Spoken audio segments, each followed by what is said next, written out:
अस्सलामु अलैकुम वरहमतुल्लाहि वबरकातुह।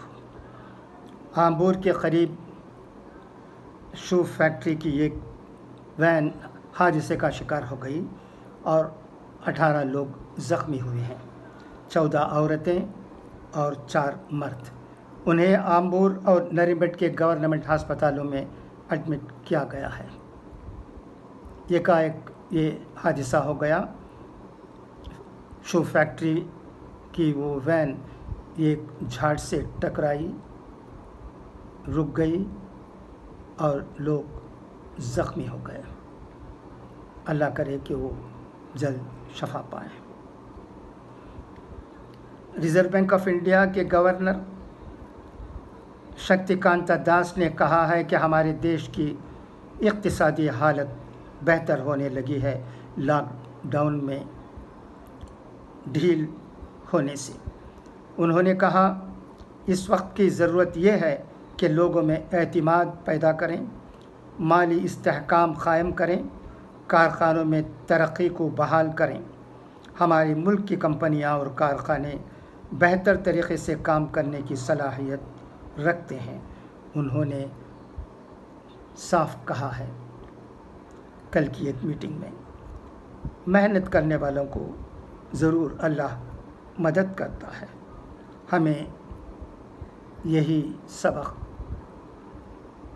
कुरान देता है और हमारा दीन देता है। हमें खुदा पर भरोसा होना चाहिए।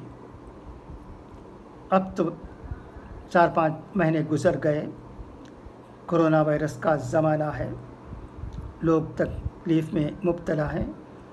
ये तकलीफ़ हमेशा के लिए नहीं है। इंशाअल्लाह धीरे धीरे तकलीफ़ दूर होगी, लोगों को राहत मिलेगी, कारखानों में काम बढ़ेगा, नौकरियां भी बहाल होंगी, जैसा कि हमारे रिज़र्व बैंक ऑफ इंडिया के गवर्नर ने कहा है। कुरान की आल इमरान की आयत हमें साफ अल्फाज में कहती है, क़ुलिल्लाहुम्मा मालिकल मुल्क तुअतिल मुल्क मन तशाउ व तंज़िउल मुल्क मिम्मन तशाउ व तुइज़्ज़ु मन तशाउ व तुज़िल्लु मन तशाउ बियदिकल खैर इन्नका अला कुल्लि शैइन क़दीर। इस आयत से हमें साफ तौर पर ये बात मालूम होती है कि अल्लाह जिसे चाहे सल्तनत देता है और जिससे चाहे सल्तनत छीन लेता है। अल्लाह जिसे चाहे इज़्ज़त देता है और जिससे चाहे इज़्ज़त छीन लेता है और बेइज्जती हो जाती है। इस आयत से यही बात हमें मालूम होती है। सब कुछ अल्लाह के हाथ में है, वही क़ादिर है, मगर इंसान से मेहनत की ज़रूरत है। अल्लाह यही चाहता है।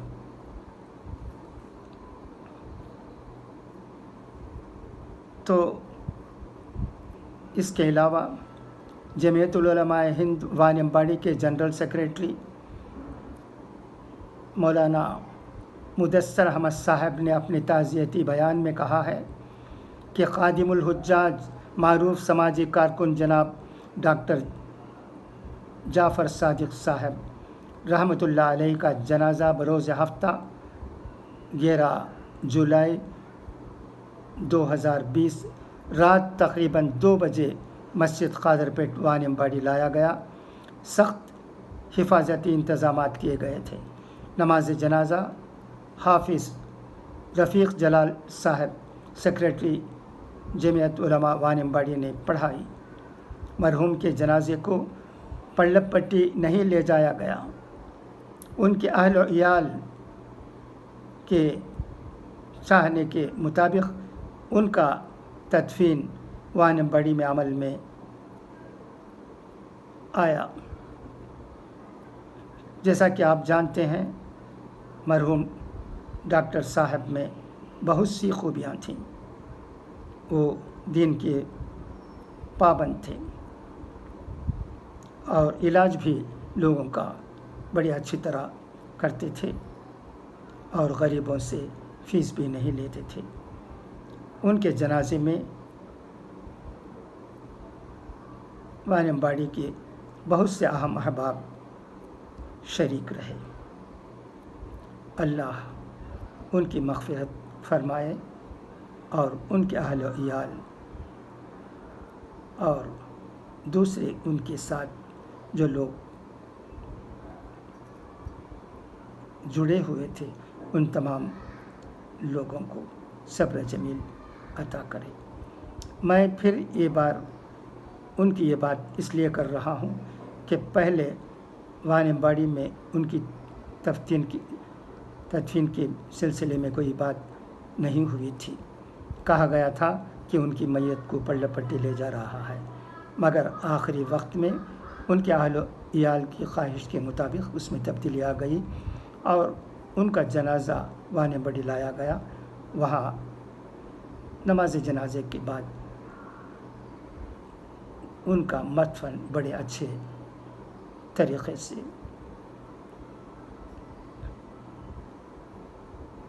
ہوا۔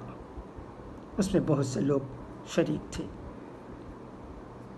انہوں نے ان کے لیے دعا کی۔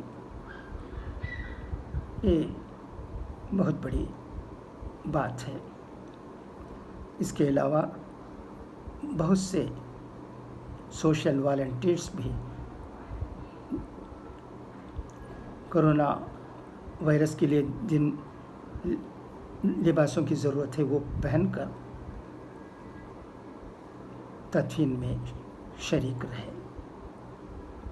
اللہ مرحوم کی مغفرت فرمائے۔ یہی دعا ہے سب کی ہمارے دل سے اس وقت جب کہ کرونا وائرس نہ جانے دنیا میں کیا کیا ہلچل مچا رہا ہے۔ کبھی کسی کی موت ہو جاتی تھی تو ان کے جنازے میں لوگ کثیر تعداد میں شرکت کرتے تھے۔